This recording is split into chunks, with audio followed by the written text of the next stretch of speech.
Olá, conversaremos agora sobre a articulação envolvendo a situação problematizadora sobre a empresa WorldCom e o que propõe a nossa sétima unidade, ou nosso sétimo capítulo, que notadamente enfatiza uma discussão sobre transações ou registros contábeis e suas implicações sobre as demonstrações. Nessa nossa conversa, temos então esse objetivo, quer dizer, de articular a situação problematizadora, no caso a situação problematizadora envolvendo a WorldCom, com os conceitos ou capítulos trabalhados na unidade que enfatizam o registro de transações. Se vamos então entender brevemente a situação problematizadora, ela é construída numa empresa, essa empresa ela divulgava informações falsas ao mercado. Retomando, é a situação da empresa WorldCom. Essa situação ela está ligada diretamente ao Bernie Ebbets, né, quer dizer, seu principal executivo. E essa empresa ela cresceu à base de uma série aí de sucessivas aquisições e onde, em um belo momento, mesmo apesar de situações adversas de mercado, essa empresa ela sempre reportava informações positivas, informações notadamente positivas sobre desempenho. Mas, paradoxalmente, mesmo reportando informações positivas sobre desempenho, apesar da concorrência revelar o contrário, o seu principal executivo dava sinalizações aí de estar vendendo as ações. Isso causou um tremendo mal-estar e, quando na verdade foram investigar, acabaram então constatando que os relatórios contábeis da empresa eram um grande castelo de cartas, quer dizer, sem nenhuma sustentação.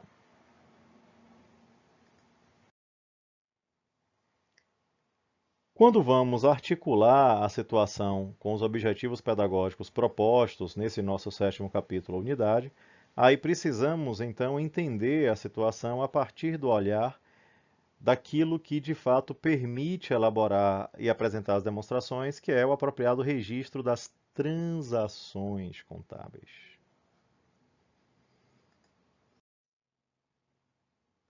Nessa nossa sétima unidade, o sétimo capítulo, enfatizamos esse processo de registro aí das transações contábeis e a partir daí seus efeitos sobre as demonstrações. E essencialmente o que vamos discutir é o que são esses procedimentos de registro, como devem ser feitos e a partir daí qual é a consequência então dessas transações apropriadamente registradas e seus efeitos sobre as demonstrações contábeis. Então, para poder construir, apresentar e divulgar demonstrações, precisamos colocar em prática essa sistemática de registrar apropriadamente as transações. E é isso que discutimos nessa unidade. Quando vamos então pensar nessa articulação entre os conceitos da unidade com a situação problematizadora, aí precisamos entender que a sinalização das informações positivas ao mercado se deu essencialmente a partir de fraudes associadas aos registros de transações, em que especificamente gastos consumidos, quer dizer, despesas, eram tratados como se fossem a consumir investimentos.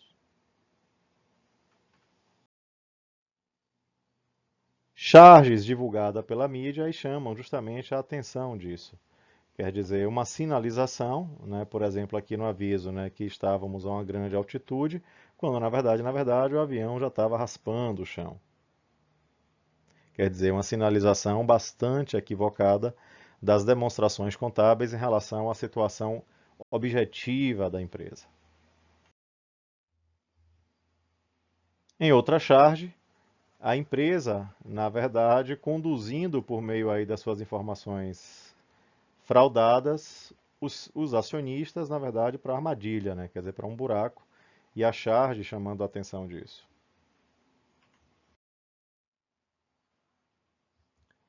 Num gráfico sobre a evolução, né, a ascensão e queda aí da cotação dos papéis, a história da empresa sintetizada aí em alguns eventos bastante importantes, né?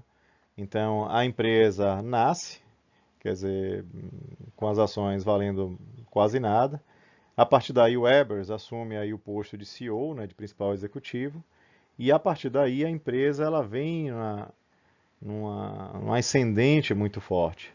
Até que um belo momento as explicações e questionamentos sobre a realidade começam a acontecer e, por fim, na verdade, a fraude é descoberta e a partir daí as ações elas desabam. Essencialmente, se vamos tentar entender o que é que aconteceu, então isso aí, boa parte da sinalização ao mercado a partir de informações não verdadeiras sobre a realidade objetiva da empresa eram feitas a partir de classificações fraudadas, transações registradas de forma fraudulenta.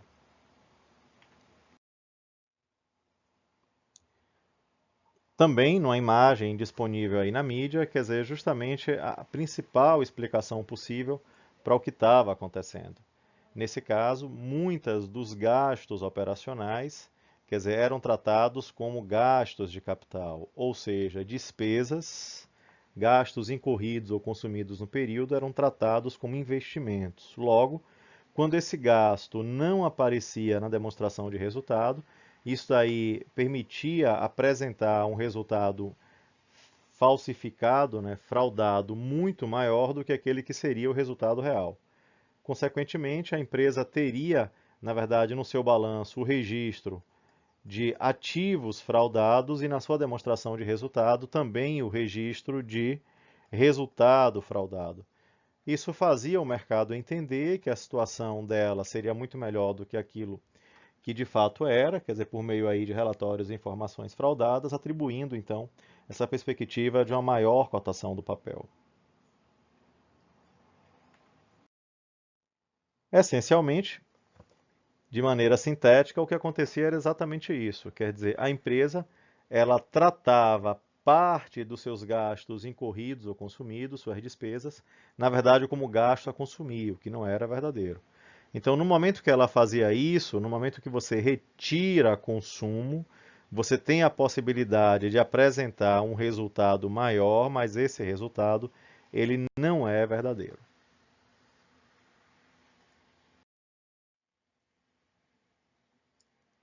Com isso, então, conseguimos alcançar o objetivo proposto, que seria articular a situação problematizadora com os conceitos do capítulo ou da unidade, notadamente a importância de entender o efeito do registro de uma transação sobre as demonstrações contábeis.